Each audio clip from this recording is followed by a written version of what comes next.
Log on, tune in, find out. Another good idea from Cambridge.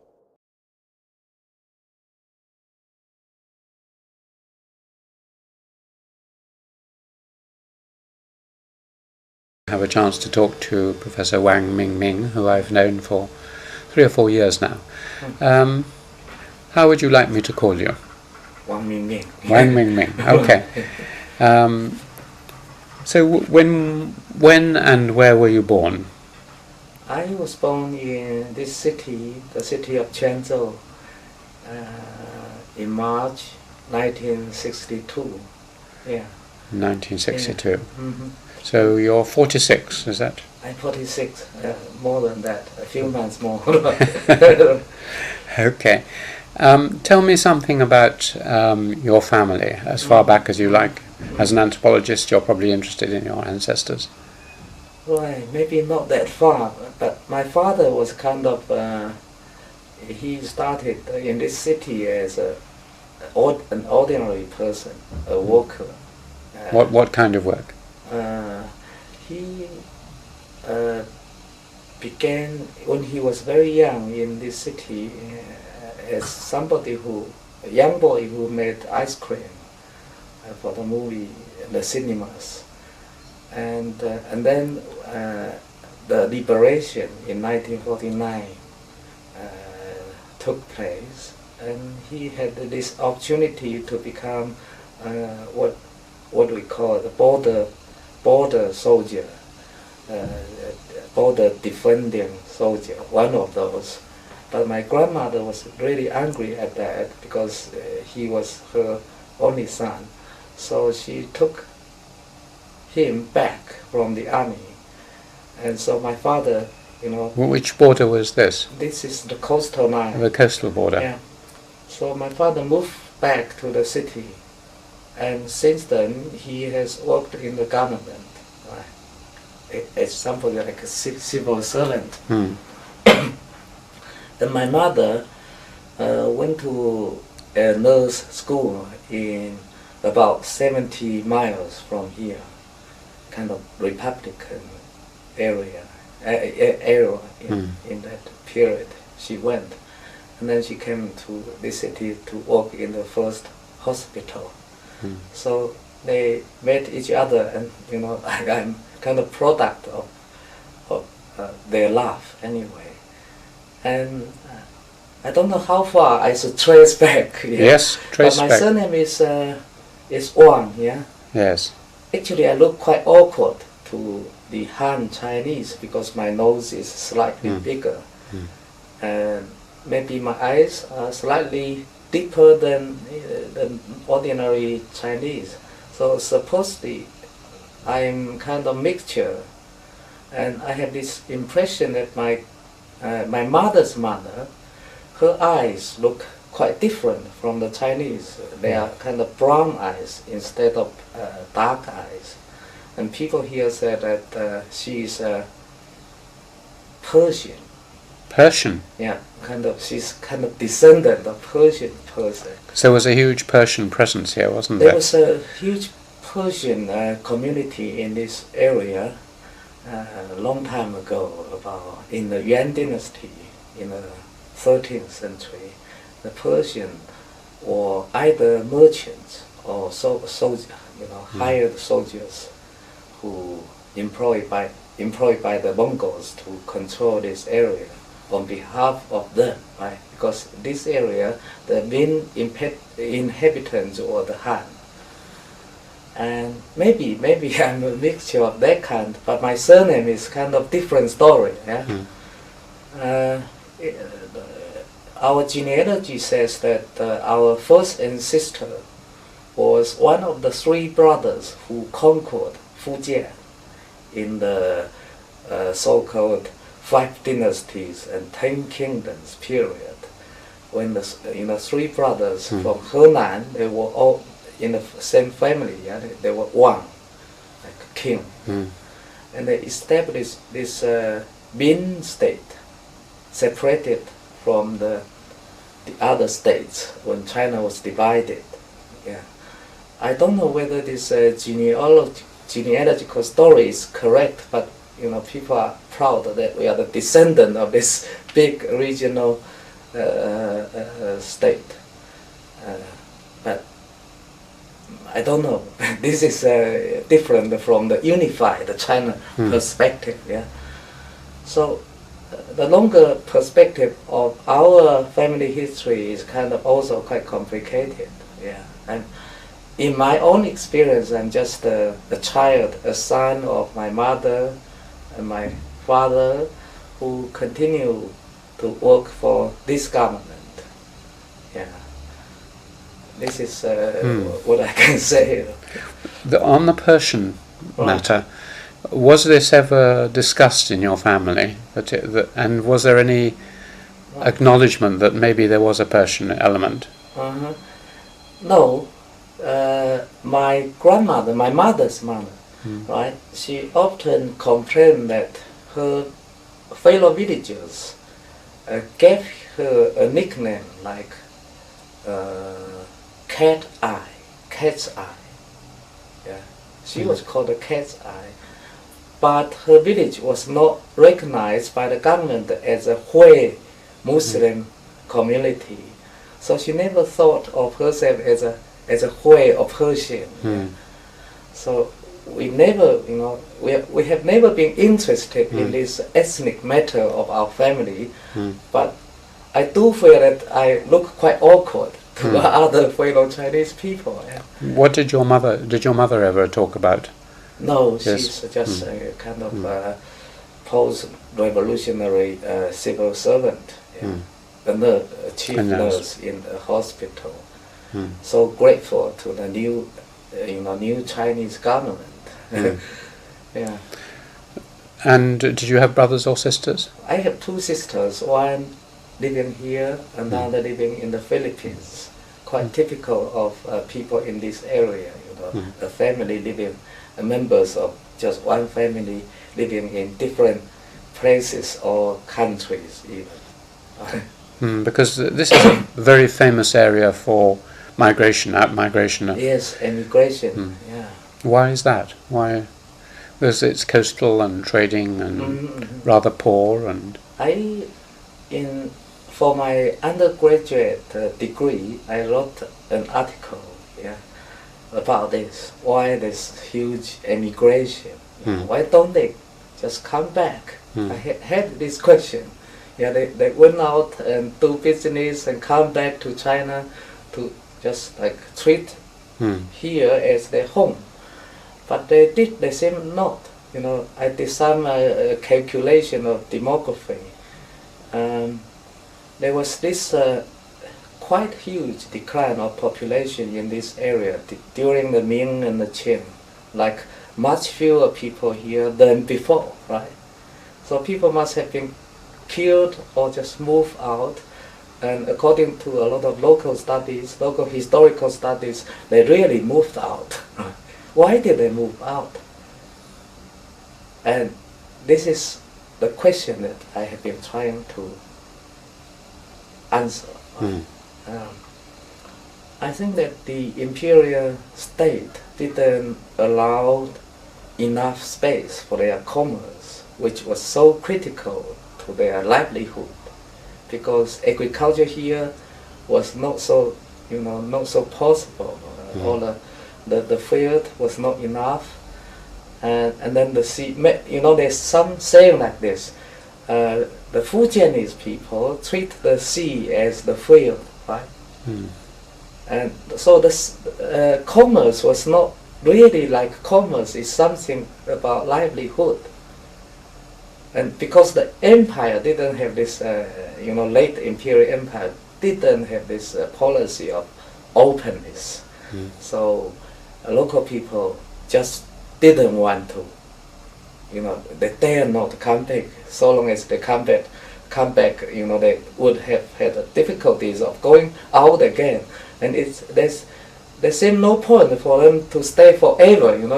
Here agriculture is so difficult. Yeah. And population was so large because of all the earlier migrations from North China to this place, to this coastal area.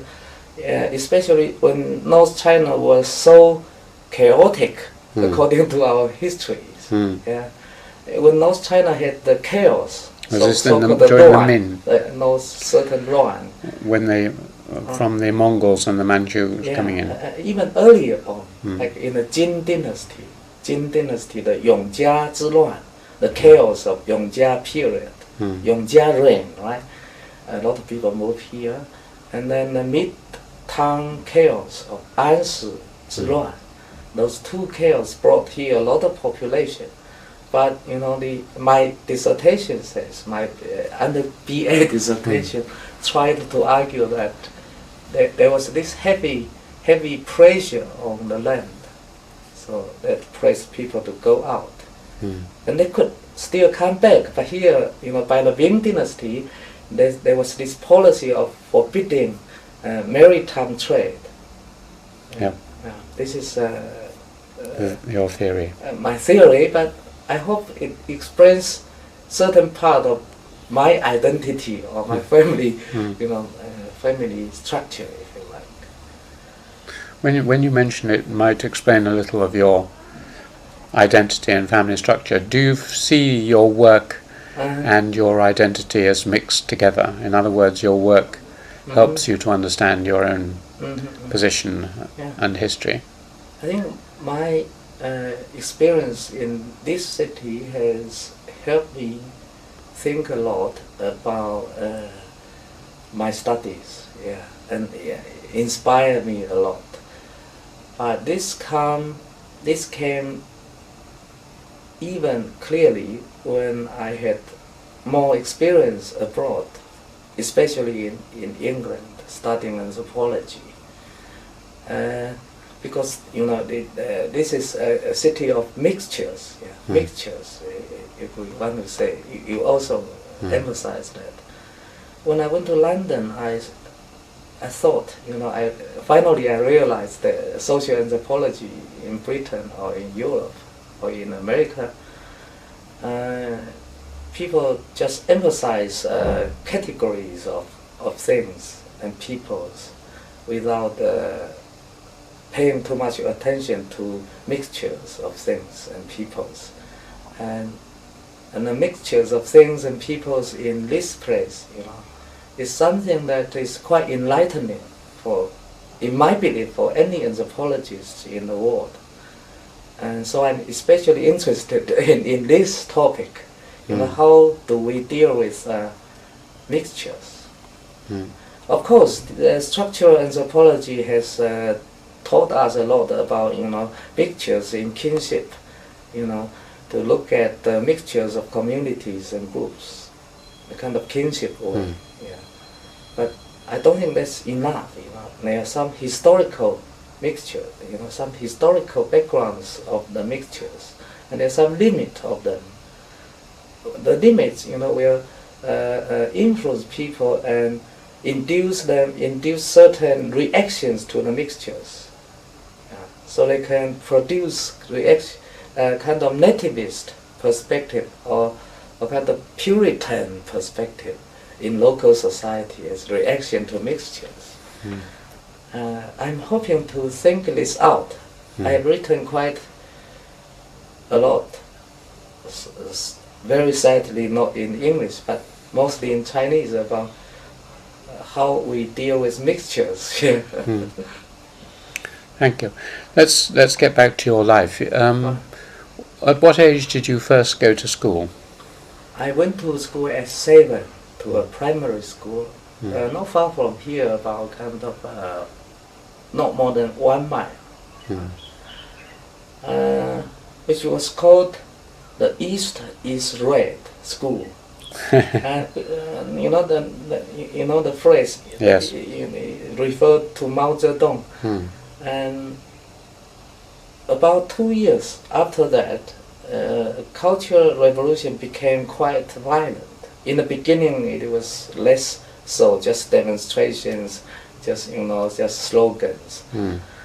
So the school was kind of not working effectively, even though the teachers tried really hard to maintain the order.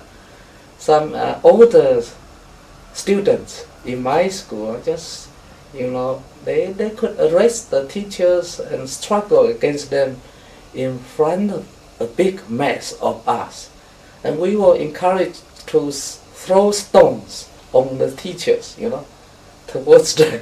Did you do that? To humiliate them. Did you do that? Yes, I remember that during one struggle meeting, I did throw one little piece of brick on the teachers.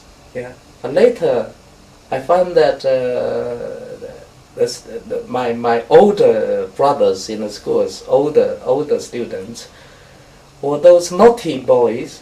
The naughty boys, they didn't do well, so they hated these teachers. And Mao, our Chairman Mao, seemed to provide a certain reason for them to get so angry at the teachers. Yeah. It's about, I went to the school in 1969. Yeah. But before that, in 1966, I went to the kindergarten. Also nearby, also very near, close to here. Right? When I was 1966, I was 4. I was quite big as a kindergarten student. But there was this big tension among the classmates, and my sister was kind of in another. My older sister was in another class. I was kind of feeling so lonely because everything was going somewhere, without order. Right? The second day, I just entered the kindergarten the first day with certain fear of strangeness. Yeah, I was not familiar with. I always live at home. I remember that the second day, a big boy in my class who was already 10. He studied in my class, like 10 years old, very big. I was 4, right? I was normal. In the kindergarten. Right. He was kind of full, but he was very big. The next day he was offered a red flag. And he held this red flag. And our teachers, we call them IE, the Andes, just organized us into teams. And we were led by this stupid boy, the big stupid boy, into the street, and we demonstrated against Mao Zedong's personal enemy, Liu Shaoqi, the president of PRC state. Yeah. And this is my vivid memory of the beginning of my school. Yeah. And then I continued to receive such education until the university. In the formal school education, I have received this kind of revolutionary education. Unfortunately, in our middle school, later I went to middle school, we had a lady teacher, musician teacher from Beijing. She was sent down in early 1970s to the mountainous area of Fujian, because in Beijing, as a student, music student, she accused, when she was drunk, she said something really bad about the wife of Mao Zedong. And so she was sent down to Fujian, and then in the mountainous areas, she performed what we call performance. Her political and productive performance was so good, so the government moved her to our school, our middle school, and as a very excellent music teacher, she attracted a lot of good students. So I joined her team, and I became a violin learner. I learned to play violin with her in quite a half secret way. We had to be trained in Western style, right? Not in Chinese Erhu style, but the really Western style. But the scriptures were not available. Yeah. When you say scriptures, do you mean The musical scripts, Yeah. the scripts, you know, Yeah, they the didn't scores. sell, they didn't sell. We had to copy, you know, Hmm. and this is a big influence on me. There were in that period certain people with, I believe, with great conscience Hmm. and with great ability to survive and leave some imprint, good imprint on us. I'm quite grateful to that specific music teacher who helped me to have my own opinion about the school, because ordinarily you have the school. The teachers were all good, very kind teachers, but you know the institution was kind of awful. Hmm. Yeah. Did you continue to play musical instruments, or? I continued until when I was a graduate student in Xiamen University. Then I stopped. I went to London. I went to London without my violin, because I thought, you know, all these British people must be extremely good at this. I was nothing special. So I stopped, and I was very busy trying to read more Western books. During my university years, I spent so much time. I began as an archaeologist, but later I changed to anthropology. I needed to study a lot. Yeah. So you didn't have time for music. I didn't have time. But do you listen to much music now? Does it mean a lot to you? In Beijing, quite a lot. But I'm quite a casual and informal person, so I don't usually bring some music here. Is there any special music that you like above the rest? I mean, is it Western music or Chinese music or classical or jazz? I'm sorry to say that I rarely listen to Chinese music, except those Chinese music which sound more Western. And this is quite stupid of me to have this prejudice. But after having studied with my music teacher in the middle school, I got this prejudice. I had this Western Occidentalism. And I thought that Western music was kind of perfect, like symphony, good, and that's good. But the Chinese music was so thin and slow, without any excitement. Yeah. I still have this unconscious habit of listening to Western music more than the Chinese music. And are there any composers of Western music who you particularly like? Or periods? I think in China, my teacher's generation, they all loved Beethoven and Tchaikovsky.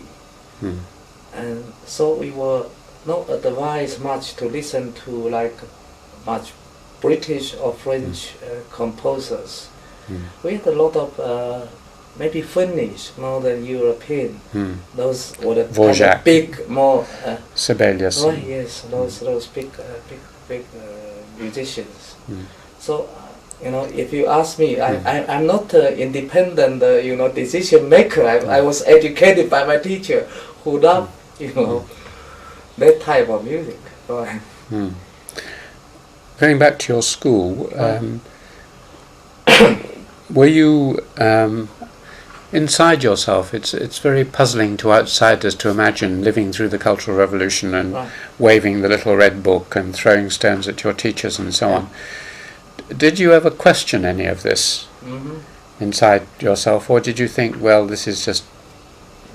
In other words, was it fear and a crowd mentality, or was it genuine, spontaneous feeling that Mao was right and communism was right? This complex of feelings.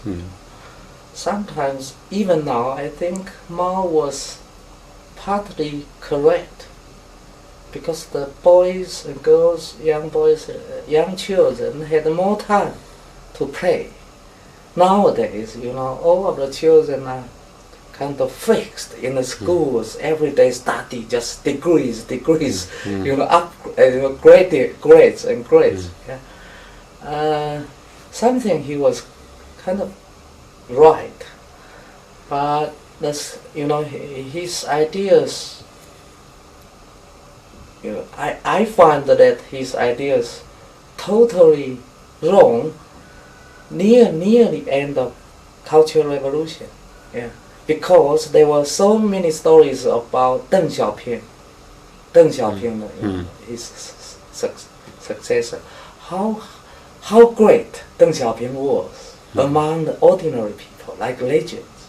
And so I had to, when I was already 14, right? I had to think which one was correct.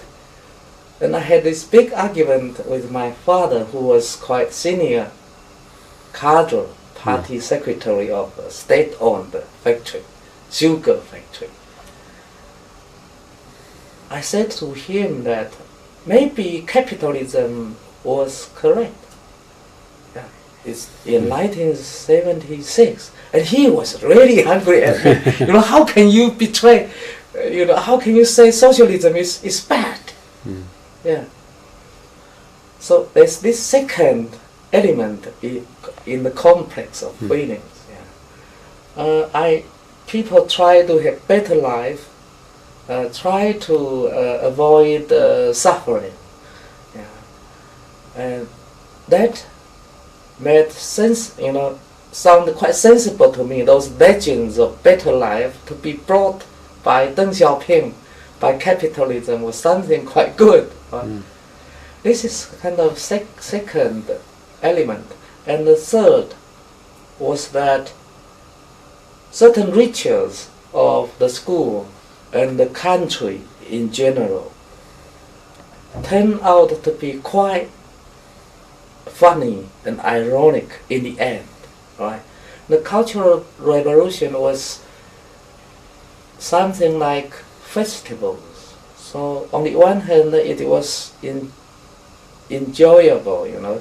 Students just can enjoy. Mao Zedong says, reading too many books, it's useless to read books, he said.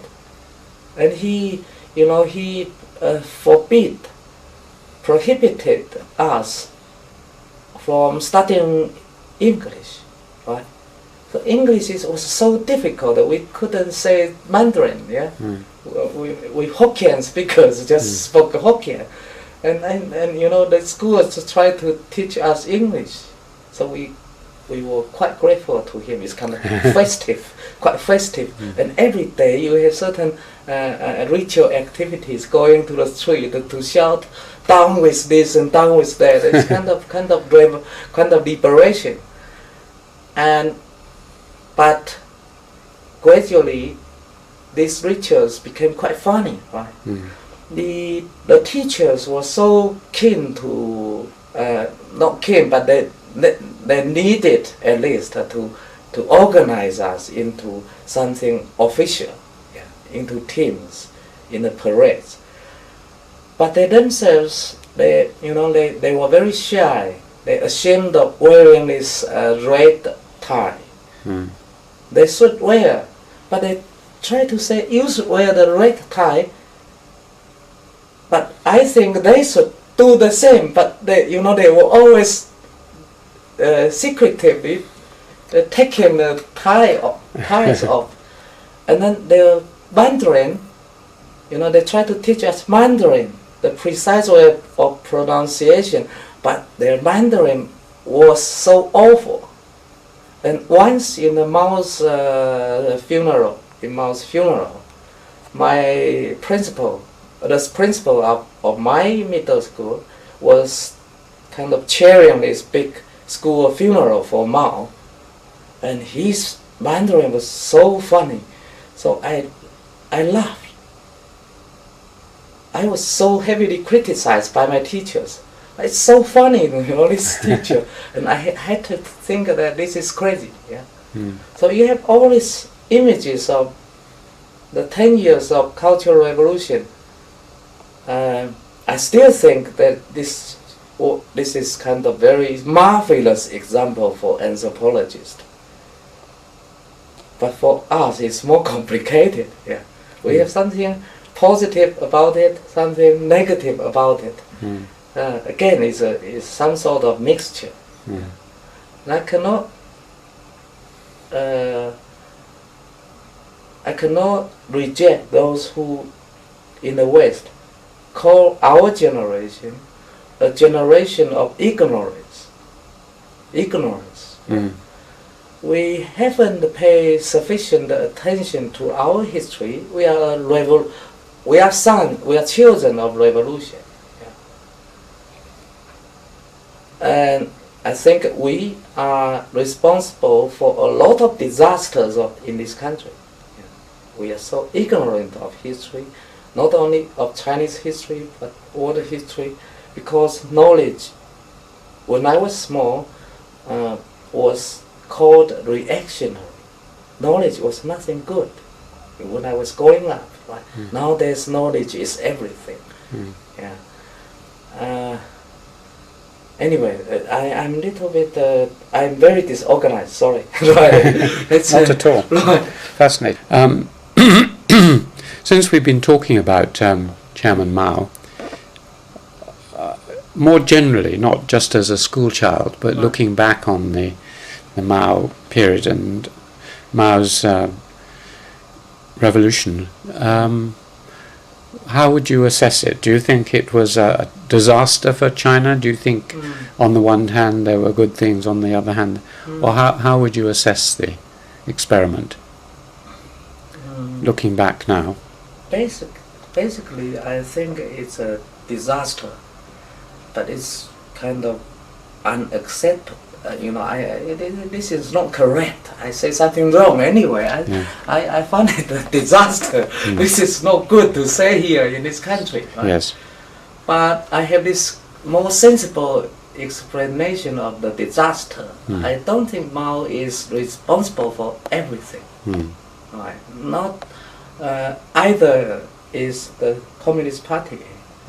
There is a long-term history that explains the disaster, maybe beginning in the mid-Qing dynasty, when the relationships between cultures, economies, and nations in this world became quite different from before. This integration, more contacts, and more contacts, but fewer consensus among different cultures was the main driving force of all later violent interactions, which contributed to the formation of Chinese modernism. Maybe in the mid-19th century already, but then the Chinese modernism was quite okay to me now, right? Because there was this more continuous approach instead of discontinuous approach. However, by 1895, Chinese thinking radically changed. Why? Because of China's defeat in the Sino-Japanese War. You can see the subtle difference. We were defeated by the Europeans in kind of early 19th century, mid-19th century, and we seem not to care too much about that, because why? You were different races. But the Japanese, they were our students. How could they, just defeat us? A lot of intellectuals just turn their attention to Japan. And then they find that Japan was successful because it absorbed all European culture. So we had to do the same, right? And this has changed the Chinese mind. For the that's already by the beginning, the dawn of the 20th century. So the 20th century has always this pursuit of modernity in a very radical way. Yeah. And Mao, I think, is just simply, if we want to assess him and his revolution, simply something in that continue. Yeah. But he is quite special. He's different also from other modernists in China. Yeah. His difference is that he's different from either Marx or Lenin. Yeah. Neither Marx or Lenin or trusting the farmers, the peasants, if you like. But Mao had this traditional Chinese tactic of, he had this great knowledge of strategies, traditional wisdom, right? And to win, to win, he thought one had to trust the peasants, and there were some people like the poor workers, right? So he stirred up this great revolution of the peasant trade, if you like, and that's very different from other branches of thought in Chinese modernism. And for example, Sun Yat-sen was a kind of more combining, kind of synthesizing both Marxism and sometimes other social theories. And Chiang Kai-shek was preferring to gain support from the national capital, right? National capitalists. As Mao Zedong and Fei Xiaotong, our great colleague, he placed a lot of emphasis on gentry class. Yeah. He said, in order to get the Chinese modernity, good modernity, one has to rely on the local elite, the gentry who knew how to write. But Mao was totally different. So you can say that this Cultural Revolution, if it's a disaster of one choice, one option, which was successful. Yeah. And the others were not, because it's an option derived from the consideration of majority. Yeah. And this is what I'm thinking. Why he made this, what we call we even call it the correct option in social science, because social science also emphasizes majority. I'm thinking whether it's the mistake of social science. I don't know, but this is what I think. What about the Great Leap Forward? That was again, it's kind of similar to what I say about the Cultural Revolution. His anxious desire to achieve this UN statistical standard level of livelihood was a very important part of the Great Leap Forward, because UN published this, what is the good life, right, for a nation. So he followed that, and he thought the interesting thing is that he always taught his followers to trust the masses, but he was very heroic, right? He thought his leadership could make China achieve this UN, goal of development. So his first slogan was to catch up with Britain. I think this part of the history of Great Leap Forward is extremely important, but it has been neglected by, existing studies.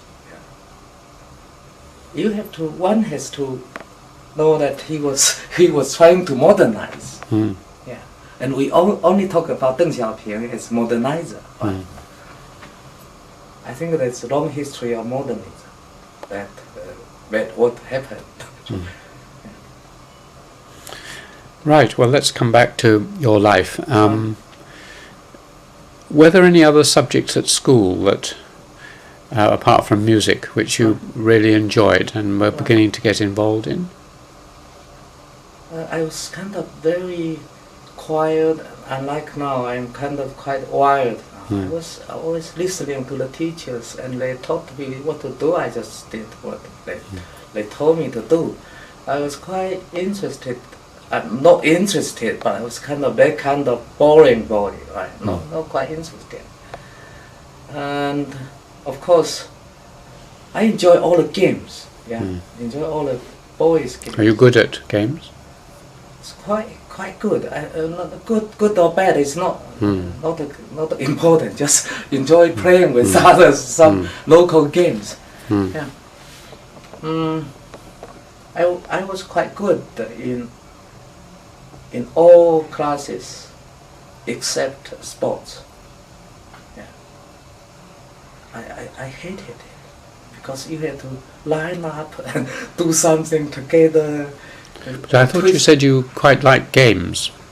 Those games were not classified as sports. Oh, I see. In my mind, the games are different. They are arts, right? What were the games? What sort of games? Like gimbal, yeah. Playing this packet. With packet. cards. The Cards. the wrapper of cigarettes. This is a great game during that time. The boys collect different types of I see. things, and then they were treated like a token, money, but symbolic money only. Yeah, and they were trying to accumulate, and there were so diverse games about it anyway. So those are the games you mean, but you don't mean sports. You don't mean rugger and. I don't mean that. Maybe I use a different category. Yeah. Well, now I understand it. Were you doing any science by this time or not at school? I was a quiet and kind of humble student. So I was selected by the secondary school into the very elite class of science. If I had gone on and refused to study music, then I would be in the Chinese University of Science and Technology. I was kind of number one in the class. I was very good at the mathematics, but very bad at the chemistry.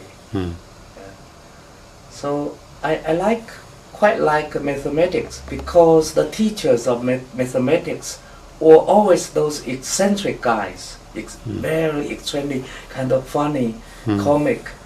Their classes are so interesting. They just treated this abstract, formulas as certain games, and they always behave in a very different way from other teachers. They had their style. I love those teachers, and they have this total freedom. When they speak about the formulas, they just forget anything, right? They are marvelous. Yeah, I was so interested in mathematics. At the end of your school, your school was in this city, was it? Yes, also nearby. Yeah. Did you apply to go to several universities or just? I spent 3 years trying to go to a music academy. Or a department of music without success, right? Because maybe my standard was not not good enough, and there's this transitional period in history when China began to reopen the university to everybody, not just to the good workers. The intellectuals were liberated again. They were no longer criticized. And they had a lot of children and relatives to come into the music academies. So What date is this? About it's 19? about between 1978 and 81. Yeah, Yeah, the Deng Xiaoping. yeah, the reform. Yeah. Yeah, began with certain in the fields of arts. They were more kind of compensation for the intellectuals, more freedom for them to choose which one you want, right? And because my father was kind of founder of a lot of factories in this city, right? So he didn't know this music people. So I didn't have this backdoorism. Backdoor, you know, that term is quite popular at the time. And I was not really a talent, right? So, without success. And then I was in 1981. I was feeling fed up with all these failures of trying to go to music academy. So I said I should try another thing. So I took the national exam in the humanities, and so in that year I was quite successful because you have this standard. Yeah. Which grade? And I went to archaeology in Xiamen University, in 1981. Did you enjoy that? Yes, I enjoy archaeology very much. My father wanted me to study management studies, and I refused. I went to archaeology because why? Archaeology, to do archaeology for me was to travel, to go to a remote site, right, and to dig up something. Yeah, and it's quite rich. Even now, archaeology, Chinese archaeology is very good. It has a lot of content, unlike social science, just kind of very empty. I was very interested in, how to just divide, to examine the items and give them some dates. Right? It's very technical thing. Yeah. Was this? There's obviously been an enormously exciting and rich period in Chinese archaeology since then, particularly the discoveries at Shan and at Chengdu and elsewhere.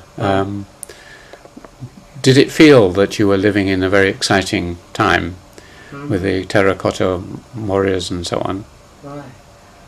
I didn't feel much. I just thought that I need so much study. Because in the bookstores, in the universities, there were so many books, new and old. And I was so ignorant, I was taught not to study, just study the textbook. It was, more than enough. Yeah. So I tried very hard to read more and more and more, and the books were so exciting. Yeah. They had new ideas. Even the European novels, I don't know much, but you had the opportunity to see them before they were forbidden, right? And that kind of blossom of 100 flowers was an exciting thing. I don't know whether Chinese archaeology discovered more, because actually there's no difference. Even under Mao, thanks to this great scholar, Guo Mo, he was an archaeologist, but Mao Zedong loved him. Right? So he had this opportunity to organize archaeology, and had a lot of discoveries even during the Cultural Revolution. And I think, in my impression, the only journal that continued to publish really academic articles was archaeology. Yeah, Chinese archaeology journal. But the journal always had this, in the front page, Mao's quotation. But behind you see something else, right? So in archaeology it's more difficult, but difficult to say that the post-reform period made a lot of discoveries. No, not that. But the general environment of reading and learning science was very exciting to everyone. Yeah.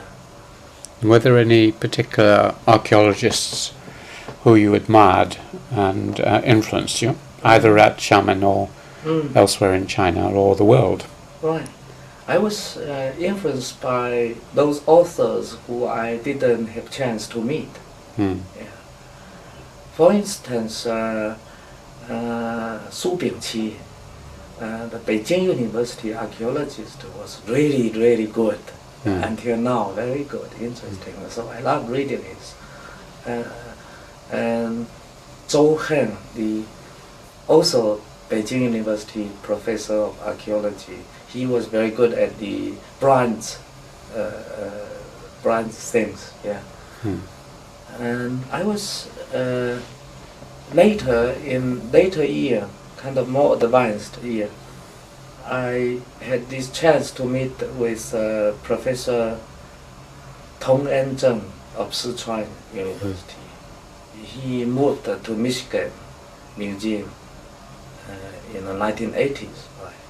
And K.C. Zhang, Zhang Guangzhi, and Yang Wenming, those great archaeologists.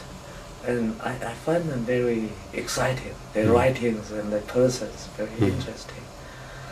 But I had to study, I had to finish my degree. Yeah. So I followed this archaeologist, Zhuang Weiji. He's died long ago, right? Some years ago. He was the discoverer of the Song boat in Quanzhou port. I studied with him in the final year of my college, and he taught me a lot about Quanzhou, archaeology. I wrote this demography and archaeology article under his instruction. So I read a lot of his books, and became quite interested in the history of this city. Which you went on to work on later. Right. Yeah. So you passed your final examinations, Right. and then what did you decide to do?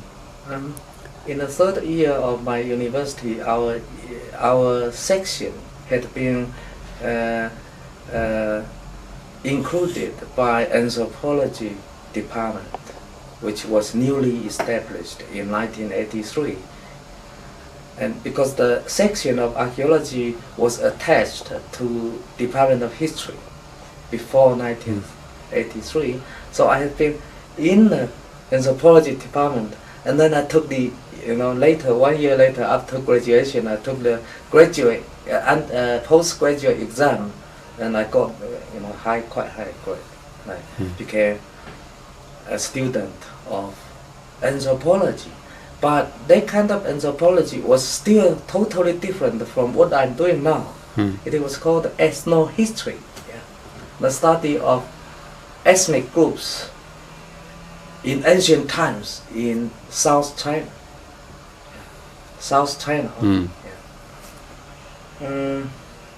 My teacher was Chen Guoqiang, also the founder of Chinese Anthropological Society. He founded in 1981. He studied with Professor Lin Huixiang, who was in Academia Sinica before the liberation. He studied anthropology in the Philippines. It's very strange, but he was really kind of number one advocate of anthropology in China. Same generation as Professor Fei. But my teacher, Chen Guoqiang, studied with him. So I studied with Chen Guoqiang. And as a postgraduate student, I had the opportunity to join the movement of promoting anthropology in China. I began to do some translation with, not very smooth language, but, that was quite exciting to me. Just trying to do some work anyway. Yeah. What were you translating? I did some very basic, like textbook. it's my teacher's assignment. You do this textbook, something. And then I had a lot of opportunity to read more and more English books. Yeah. Had you learnt English at school? Or, Actually, I really began to learn English in 1981. It's a necessary exam if I wanted to go to university. So I had to learn it. And then in a university, yes, I spent quite a lot of time learning it without being able to speak, just to read and write sentences. And then that's when you started to translate. I started to translate, yeah. So that was for 1 year after university. After university, you mean master's degree? Yes. That's for, normally in China it's a Soviet system. It's an MPhil system of Soviet Union. It was kind of 3 years. 3 years. But I finished 2 years, then I went to London in 1987.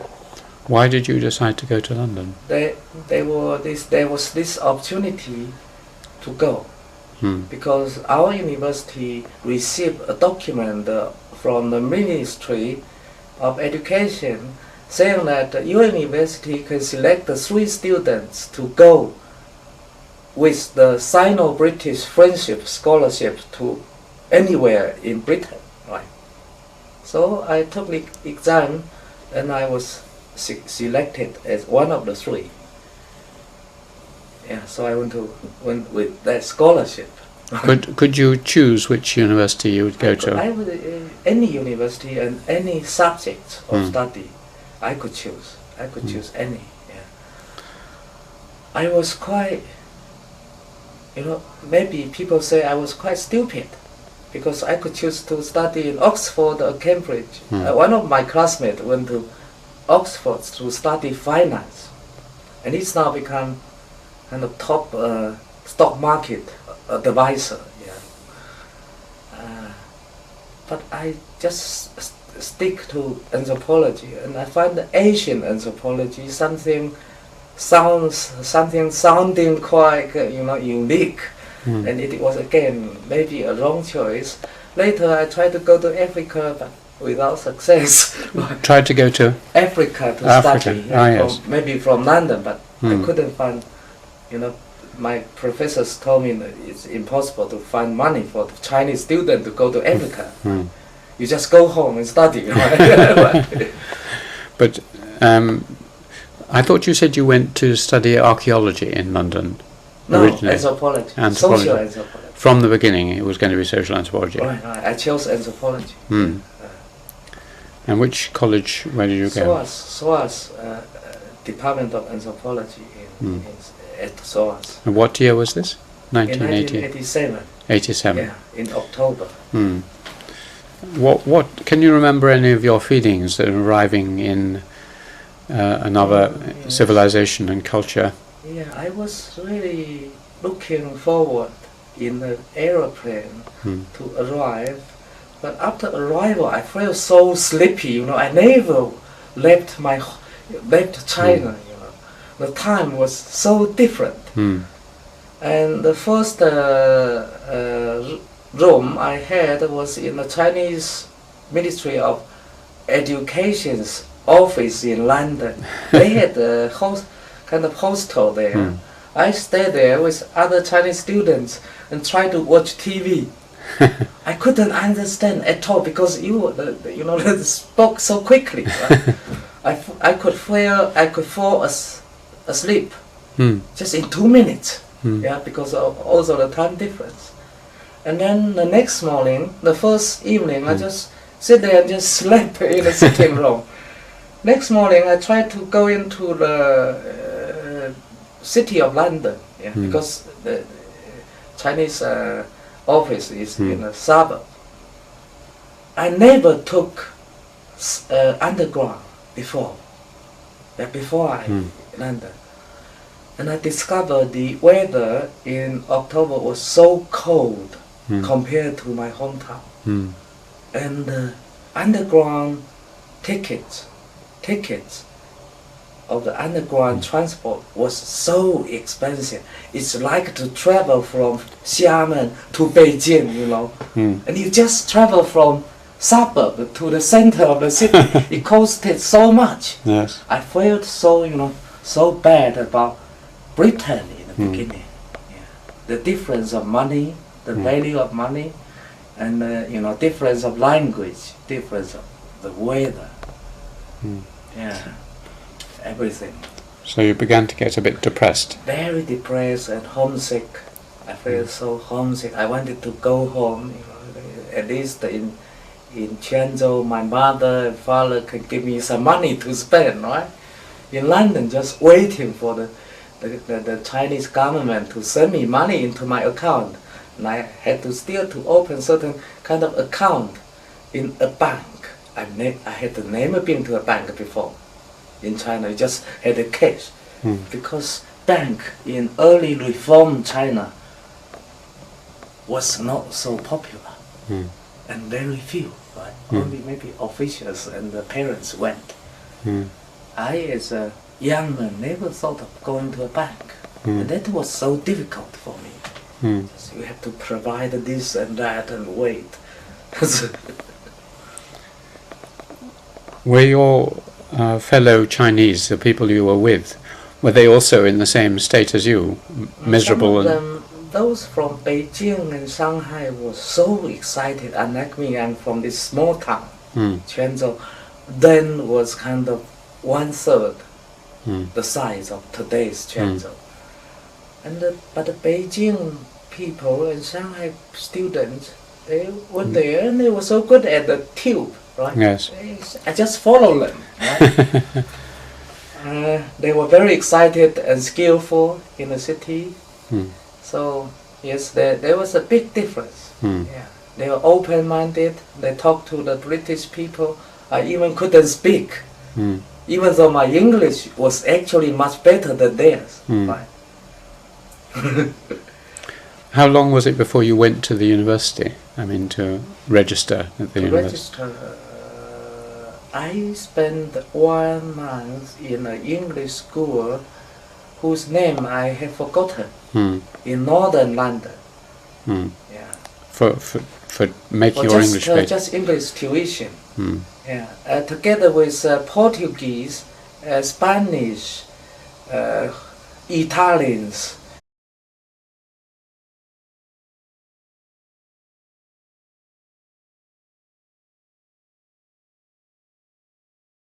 You'd arrived in London and were just about to start at SOAS. Do you remember your first reactions when you went to the School of Oriental and African Studies? I did try beforehand once to see where it was. And then on the day I just went. And the secretary, somebody, I don't remember her name, quite nice. She advised me to see Richard Tapper. Yes. Who was kind of in charge of postgraduate students. So I went to him, and then he asked me to see Lionel Kaplan, the chair there, and I went to see him. Then Lionel asked me what kind of books I have read. I said Louis Henry Morgan, and then Margaret Mead, Ruth Benedict, and soon he said, not enough, you go to a master degree program. Right? I was going to do PhD. Right? He said, no, you just follow 1 year master degree, MA, and that is good for you. Lionel was very insistent. I was in a hurry because I had a little kind of 3 years funding only. I wanted to finish within 3 years, and he insisted. He said, I will talk to the British Council, right? They must extend your stay here. So I began the MA period. I followed 2 terms. That's my beginning. And who was your teacher? Mainly, Richard Tapper was in charge of all of us. So he had a quite systematic course on contemporary social and psychological theories or something like that. So I follow that, and then just like maybe in any department in the UK, I had to take kinship and ritual, economics, politics. Kinship was done by Stuart Thompson, taught by Stuart Thompson, because I took it later. And in my impression, there was very interesting teacher, Christina Torrey, who taught both ritual and politics. But she was only there just kind of informal, short-term lecturer. Right? And we had David Parkin's lectures. Yeah, David Parkin, Mark Hobart. Yes. They had a special series of lectures on contemporary trend in anthropology, and Paul Spencer was lecturing more about the classics, social theory. I found that Paul Spencer's lectures enormously fluent. He always just emerged with a piece of paper, just talk for 2 hours, just slept, right? and I couldn't quite catch up with David Parkin and Mark Hobart, who had all the, new ideas, complicated philosophies. But later, I gradually understood them. Understood more. Hobart was quite eccentric, so very enjoyable too. Somebody studied India, Richard Burkhardt. Yes, Burkhardt. He was very serious lecturer, very good, but more kind of formal. His lectures were always formal, and he organized a lot of discussions among students. Just divide the students and just discuss. My English was totally kind of not there. So you didn't discuss much. Right. What were the main contrasts that you noticed between the way you were being taught it SOAS and how you'd been taught in Xiamen? Right. Actually, the dramatic contrast was between our Chinese professors' repetitive lectures and British people's professors' more practical way of teaching. They try to make you read before you come to the class, and they try to make you speak. And this was very attractive to me. Even though I couldn't speak, I just sit there looking very stupid. But later I could, the second term I was quite good. I wrote essays. And I began to think about the good sides of Britain. Unlike before. I was so, having a lot of homesick.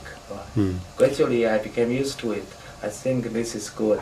And in my class, it was so international. People from East London, Scotland, Wales, Bhutan, Egypt, Japan, Have you remained in contact with any of them? No, it's a pity, because during the fieldwork and writing up period, we went away, and some people came back after I graduated, for example, and some just remain in the field. So you thought that it was a good teaching system? It's a very good teaching system. I still believe now. I am trying to promote symposium in China, and this is kind of inspired by the first year in London. Right. Did you have personal supervisions where you would write an essay and see one person and Yes. discuss it with them? First year, I always went to Richard Tapper. Yeah, he was in charge of the essays. Yes. And you used to spend time talking about your essay with him? Yes, very little, because these you British professors are very busy. You always stand outside the door and talk just 1 second to the student. They say, I have no time, right? But Tapper chatted once or twice, longer time. Well, with our MPhil students, we spend 1 hour 1 hour. every 2 weeks. Right. And they come and we just talk to them for an hour. Maybe because I was too stupid. No, I think it's a different system in London. Cambridge is different. So you did 2 terms only, did you, for the MPhil? 2 terms. And then I was asked to pass the exams, final for MA, because I was not required to take MA degree. I just follow the class. And they wanted to see my examination essays. I wrote several, I don't remember, 3 or 6. Yeah. And I submitted to Dr. Tapper, and he read them and found them extremely interesting. He gave me quite high marks and passed me to Lionel Kaplan. To him, you decide, right? And what did Lionel say? Lionel said, okay, you now can do PhD, right? That's good. And had you chosen the subject for your PhD by then? No, I spent another year doing library research for my MPhil report, because one has to do MPhil first and PhD. Yeah. And then I spent long hours in SOAS library, which is very good, one of the best in the world, reading sinology, reading William Skinner, Maurice Friedman,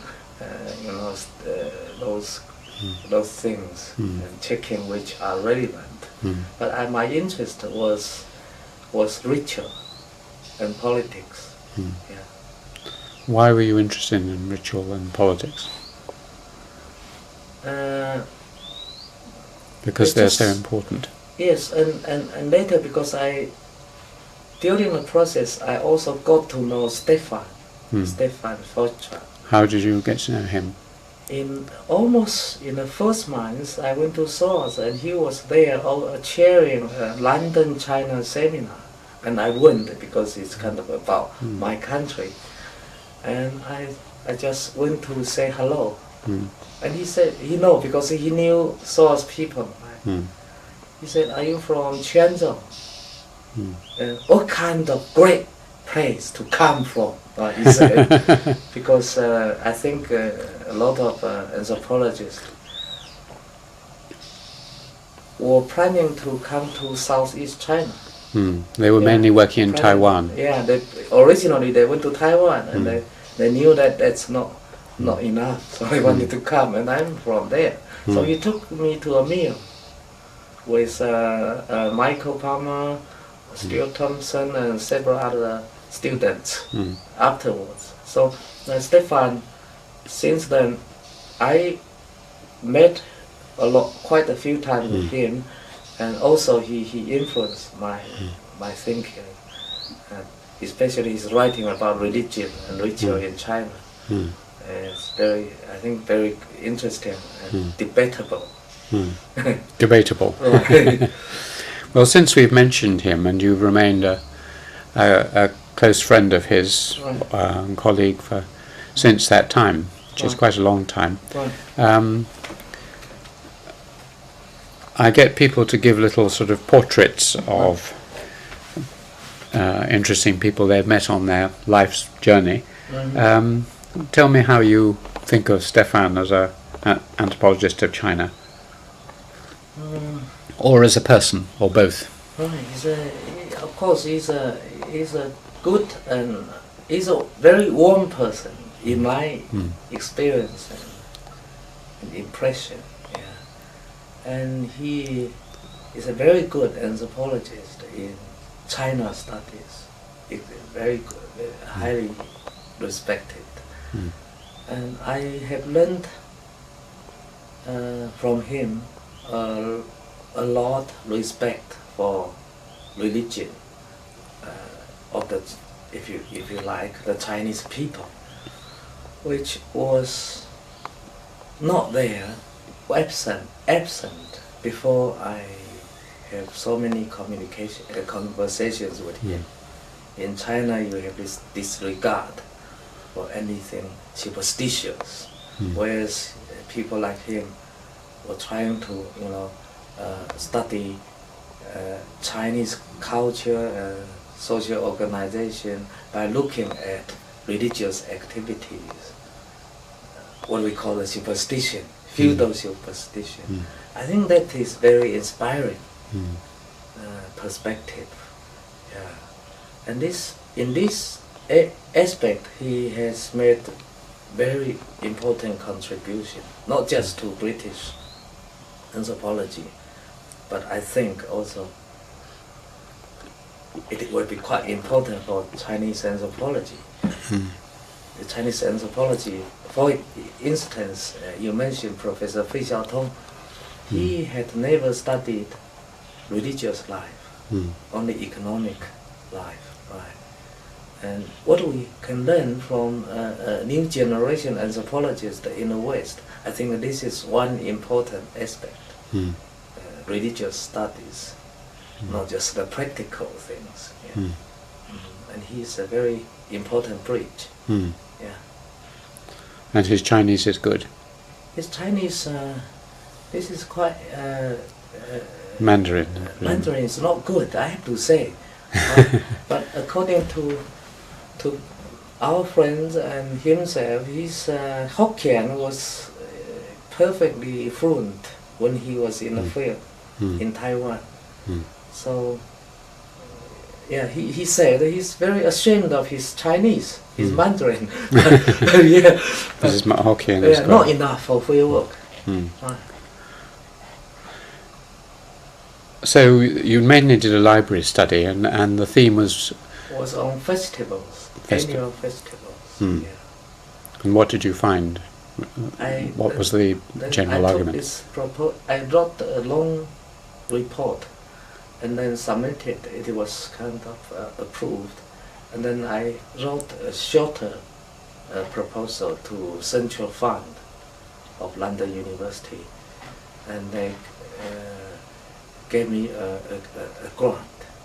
Not big money, but enough for me to stay here for 1 year. And my original plan was to go to Anhai Township, about 15 miles from this big city. It was small, to see the coexisting calendars of ritual in that small town. But the one whom I met with was kind of a Buddhist believer or expert. He tried to persuade me to just study Buddhism, a Buddhist temple in his town. And and he always tried to stop me from going to another temple, right? So I thought it's dangerous to stay here, just become his follower. I left Anhai and come to Quanzhou, and then I have had more freedom because I knew so many people here.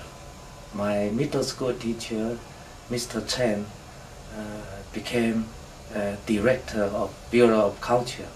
So he appointed me as a kind of academic associate of his bureau, and then I had the freedom to read his archives and visit, the places I want to visit. Yeah. So, what was the theme that? I'm quite at once proud and ashamed of talking about it. It's about, as I said, coexisting calendars. How the calendars, national, regional, and neighborhood calendars of ritual,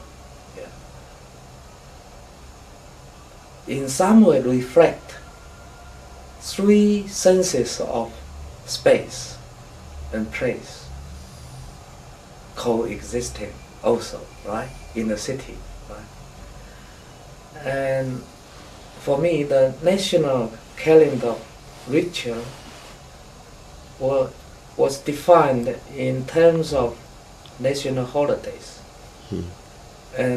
But the regional calendar ritual was always changing because it's the local elite who made them, the calendars, regional calendars of art performances and things like that. And the third kind was more traditional.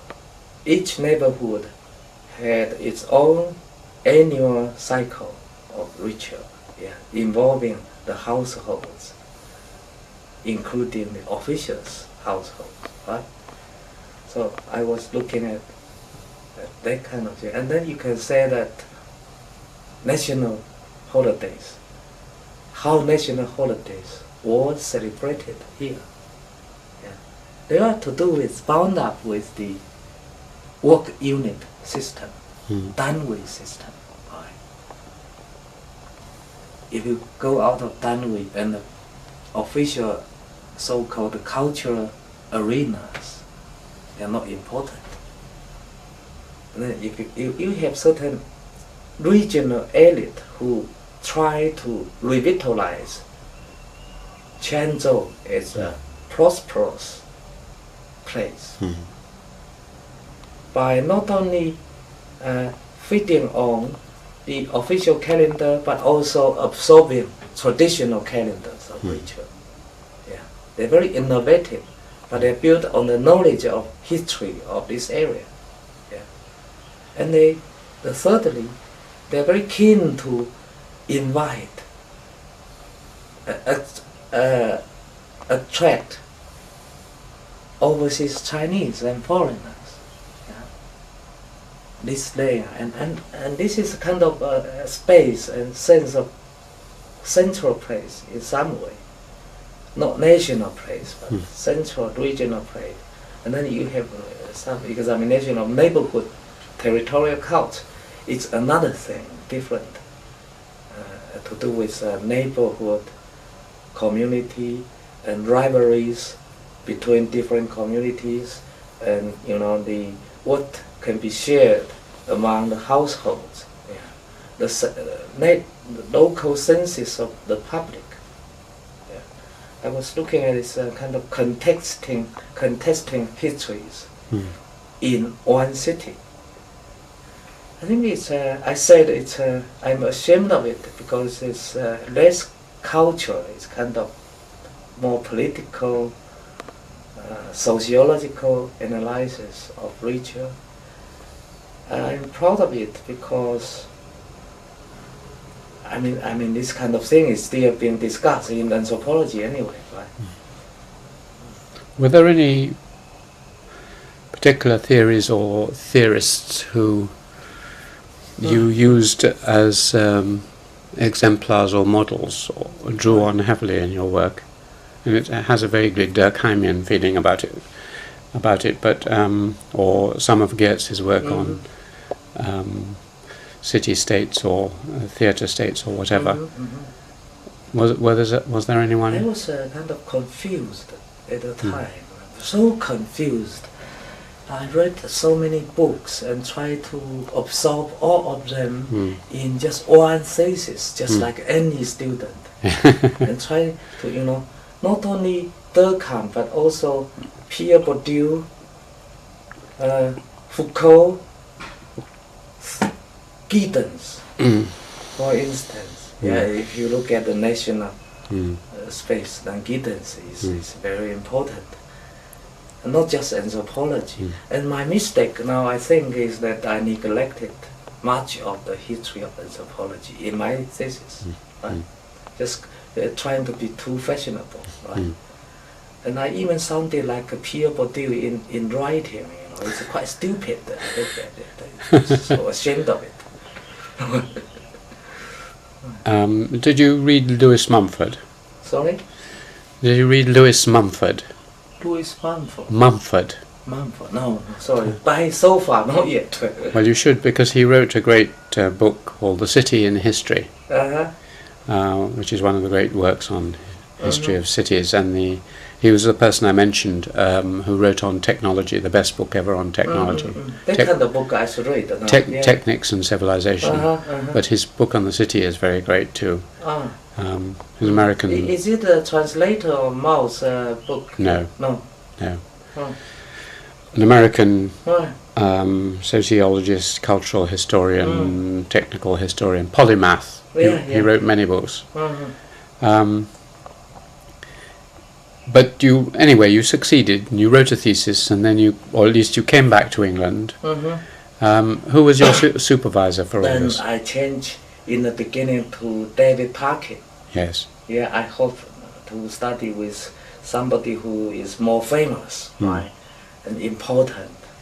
And David Parkin was really helpful. He read my first draft, which was very long. And he said to me, this is not anthropology, right? It's a long book. He said that this is encyclopedia of Quanzhou.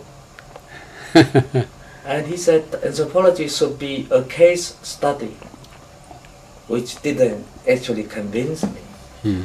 I was more kind of white, I thought Chinese anthropology in United States or in Britain had this shortcoming of just focusing on one village. Right? And David Parkin was trying to say, this is still you want to do because it's safer. You're getting a PhD, right? And he helped. And then I tried to figure out something else, right? With David Parkin, with his semantic anthropology model. I tried to change my mind into some expression of ontology, semantics of ontology, like Chinese conceptions of happiness. And he didn't like that. I don't think he liked that. And then I think he fed up. Yeah, fed up. He was fed up with me and talked to Lisa Claw and Stuart Thompson. Stuart Thompson had been helping me a lot because he studied China and was very friendly. He helped me so much, and I had began long time ago before I formally said that can Parkin teach me. Right? He was very helpful. So you transferred to Elizabeth Kroll. Elizabeth Kroll. First, I chose Parkin and Stuart Thompson, and then Lisa and Stuart Thompson. And there's some complications there between people, persons. Was there? There was sort of complex relations between them. I think there's something there that also slight influence on this change. How did you get on with Elizabeth Kroll? She was too busy. She always had all the projects. So, but when she spoke in our class, the M.Phil PhD class, she was very, very interesting because her teaching was very practical, like how to analyze, how to use data, how to write a dissertation, very specific issues. Because she was a good writer and a practical writer. But she was always too busy, so I actually didn't see her much. So it was Stuart Thompson who read it. Stuart Thompson always, so helpful, and he read so extensively about social theory, anthropology, and China studies. Very good. And finally, you finished the thesis. I finished in 1992. So it took you 4 years? By 1992, 4 years. But actually, I took the exam in January of 1993. So. And who were your examiners? Stefan and Crispini. Ah, yes. They too. So they were very positive. because I study both history and ethnography. Right? And this has been turned into a book in Chinese? No, it's never been published. But are you thinking of publishing in English? I have to rewrite it or just change a lot before I can publish, because I'm quite ashamed of the superficial kind of fashion of quoting this and that. So you haven't any current plans to publish it in English? You might do someday. Yes, I might do. It's a expression of memory of my life in London only. Nothing important actually. Yeah, I have written a Chinese book, History of Quanzhou. Yeah. That's what I was thinking about. Yeah, it's a Chinese book, and then completed a second book in English about Quanzhou, which will be published next year. Ah, that's what I was thinking of. But it's very historical. It's very different from very your thesis. Different. And now I'm quite different from then. I'm still thinking of the coexistence, but I want to have something like a replacement concept, like a mixture. Yeah. One of the things that we've come across in the guide to the museum, and which is a sort of short history of Quanzhou, is a lot of quotations from Jacob d'Ancona. And I read Jacob d'Ancona with great excitement, and then was told that it was a fiction, that it had been shown that this manuscript was a forgery, and yet this museum takes him very seriously, and they claim that there is a lot of evidence that in fact he got a lot right, and he couldn't have known it from other sources than personal observation. What is your feeling about his book? I have several points. I think I feel the same. It's quite exciting, and living in this area, you have this book earlier than Marco Polo. It's a good thing anyway.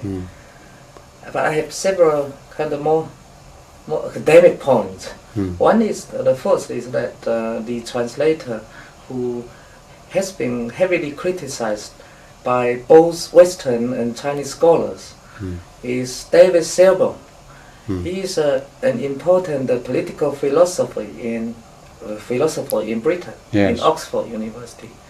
He does not need to fake this case of the City of Light. He has high salary, he has a good family, and he has written so many books, right?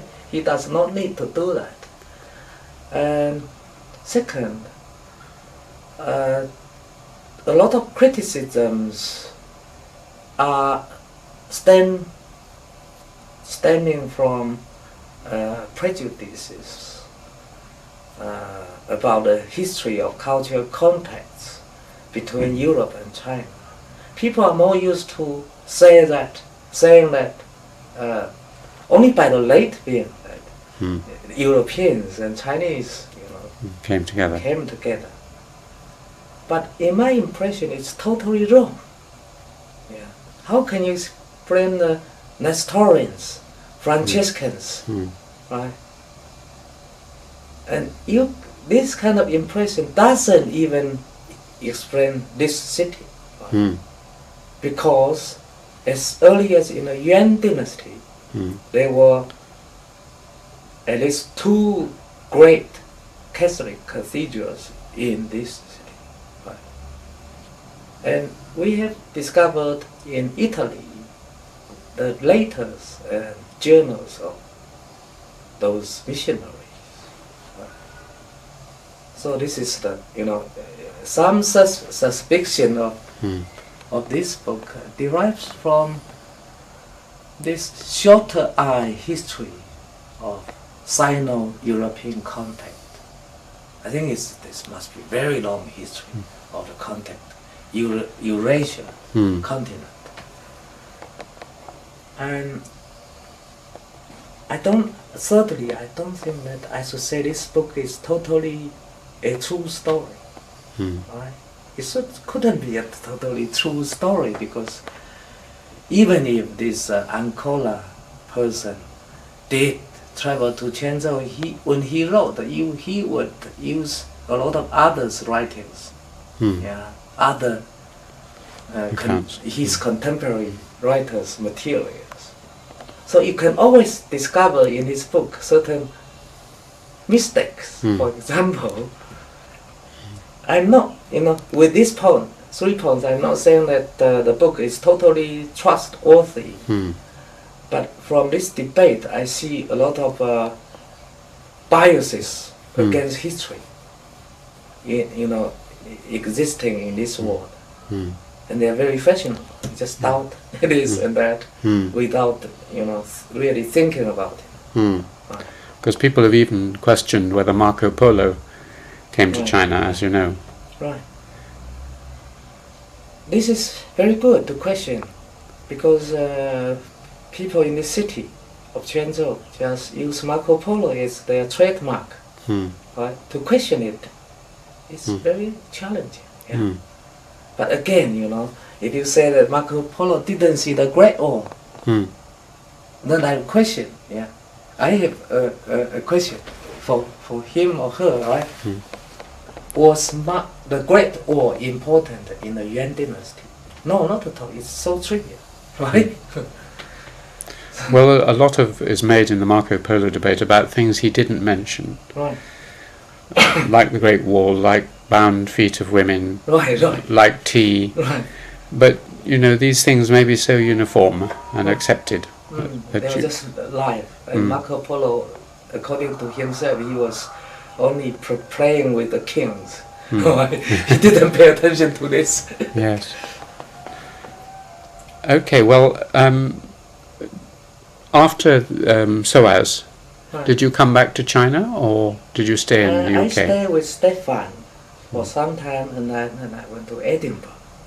I was his field researcher for his project for kind of 2 years. I went to Edinburgh independently to do postdoctoral research, and then after that I had another joint project with Stefan. So I spent quite some time there, still in Britain. How long were you in Edinburgh? Edinburgh for 1 year. 1 year. Very interesting year, but I only got to know this professor Nicholas Tapp. Yes. He's a very friendly and very good scholar of Southeast Asia and southwestern China. He worked in Nashi sort of area, didn't he? Around the Hmong. Hmong. Yeah, Hmong. It's kind of transnational. You worked with him, did you? Or? No, I talked to him a lot because he was a kind of new lecturer there and so kind. And his wife is Chinese. So we were just friendly. I worked more with Bonnie McDougall, the chair of East Asian Department. Then, right. Did you like Edinburgh? Edinburgh, excellent. I'm still missing it. It's kind of wonderful city in my mind. Kind of so Not a city of light exactly, but yes, it's wonderful. It's even more wonderful for me, a person from this city, small city. London is kind of too like big. Beijing. And then you came back.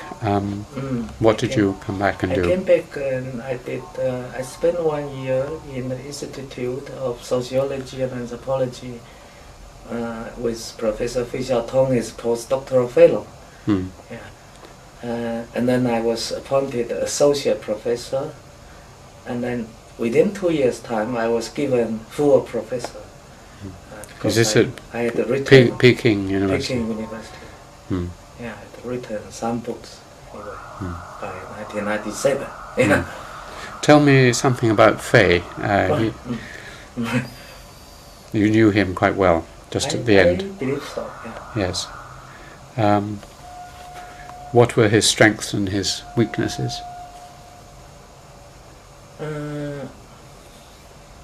His strength was his capability of communication. He talked with other scholars and took their points. This is not in a bad way, but he can, be just trying to discuss and find out the issues. And he was a good writer, right? He was the only anthropologist, I think, who expressed so well. And he was extremely practical. He had this traditional literati habit of doing both thinking and practice, knowing and practice. Right?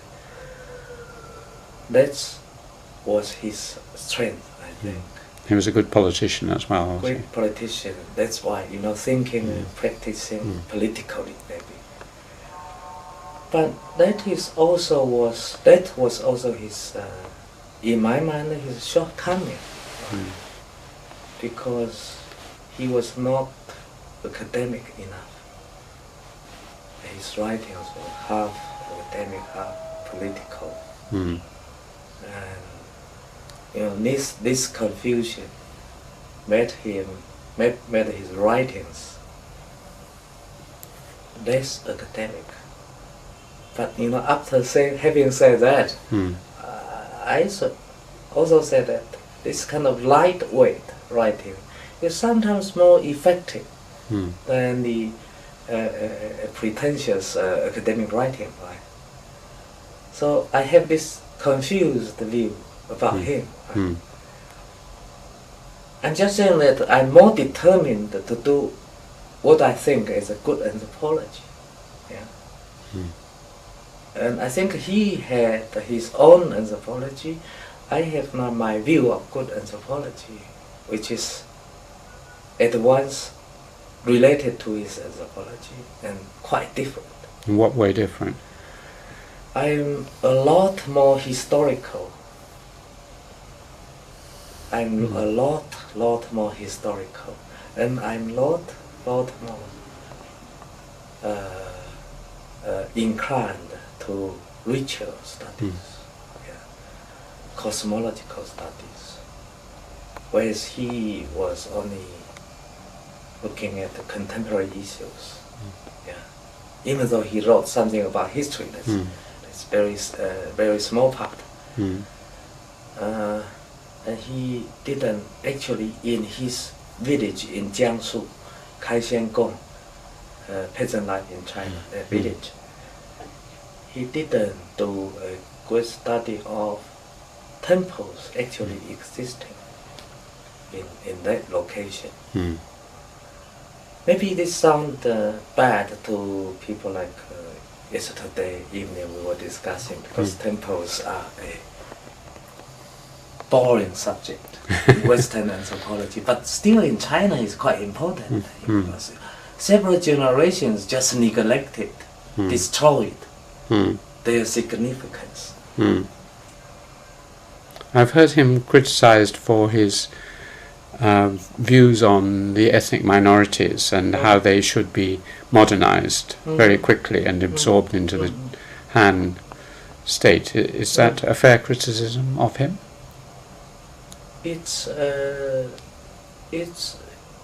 I think it's partly quite fair, because he's a modernizer. Professor Fei is a modernizer. But I think that what he had done was not totally modernist. So in some way understandable. Yeah, he used, I think under him, a lot of intermediate systems remained tolerated in the new system. I refer to two layers, two intermediate layers. One is the gentry class, another is the local native chiefs in Western China. In his theory, then such intermediate layers have been tolerated. And if the critics of him would like to turn the whole issue into ethnic policy, not just nationality question, right? the disaster will be bigger. Would have been bigger. Yeah. Why? Because one has to think that before 1950s, a lot of ethnic minorities, they had their own kingdoms. And in Western ethnicity theory, this is not recognized, just ethnic groups. And Fei was very intelligent by putting things in proper words, in quote, right? So I think he has some contribution, but I'm not satisfied, with his theory, which has already obviously has some negative effect. The fast modernization theory and the pragmaticism of his anthropology prevent Chinese anthropology from becoming something even just slightly critical. Just slightly analytical, right? But I'm happy with Fei's early writings in the 1940s. Those stuff were critical and historical and had some spirit. Right? Do you think his spirit was in any way bent, shall we say, rather than broken by his experience? Because wasn't he purged in the Cultural Revolution? Right.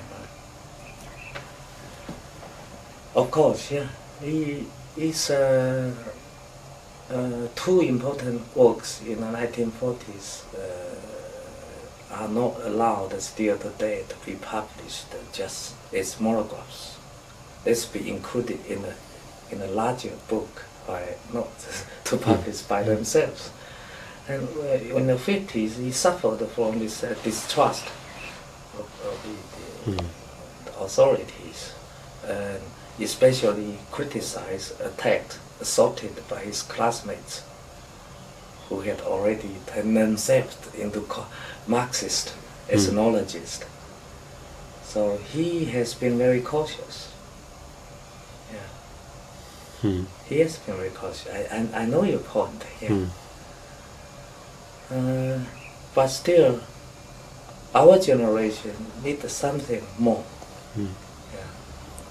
Not just to admit, but also to rethink, I think. Well, that's what I was going to ask you about as we draw to the end of the interview, which is, if you had to write a lecture called Rethinking Chinese Anthropology, rather like Edmund Leach's famous Rethinking Anthropology, have you any insights into how anthropology in China can now contribute to world anthropology? Then the first chapter would be why Chinese anthropology is not Chinese. It's general. And the later chapters will explain it in several ways. And I think Chinese anthropology can contribute to the world's anthropology by, in the first step, looking at China, just like our ancestors. Professor Fei was a China expert, right? But we shouldn't say this is too unique. We should say that by looking at China, we are also looking at the human beings, looking at the whole world. And what's the difference of China? This should be explained in specific anthropological terms, not just that we are different, we are native, something like that. What's the difference of China? I think in anthropology, China is different. This is very interesting because no sinological anthropologist have high position in general anthropology so far. No. Even though some of them were really smart, Why? Because China is different from tribal societies, from either tribal societies or European civilizations. Then what is China? Yeah. This question we need to discuss. Yeah. What is China in anthropology? I think, like India, it's a kind of third type, no opposite type. From the Western perspective, China is a third type, just like India. But is China the same as India? No. Not the same, because caste system is, if caste system is India, then what's China? I'm thinking about bureaucracy, perhaps. A kind of civilizing bureaucracy, which was not only political, militant, but also symbolic and economic. And is this perspective useful for Western anthropology in general, right? Or the world anthropology? I think it is quite important. China is different from Europe and similar to it. And so, anthropology of China, I think if it wants to contribute to anthropology in general, it needs to be a kind of social or civilizational theory, to be a kind of theory like that, not just ethnography. I think ethnography is important, but to explain China's difference in an anthropological way, yeah, and to admit a similarity is quite important. And this kind of issue maybe sounded quite funny to you. I don't know. Doesn't sound funny at all. I do it all the time. You do it all the time. Well, with Japan, my book on Japan. Right. But did my ancestors in anthropology in China, did they do it? Not really. Not really. Because if you look at Maurice Friedman, for instance, he just does sort of Western style anthropology in China. In other words, kinship, politics, village studies, community studies. It's the same sort of thing. It might have been Indonesia, it might have been many parts of the world. There was nothing very specifically Chinese about it. And he didn't really try and grasp the whole of China. He looked at one part of China, and he wasn't trying to build up a theory of Chinese civilization as an alternative to Western civilization. This is what I was going to ask you, whether any of your ancestors have tried to do it. I have looked at books since late Qing. I don't think they have. They're just translations. Yeah. Any ethnography is a translation of Western theory, Chinese reality.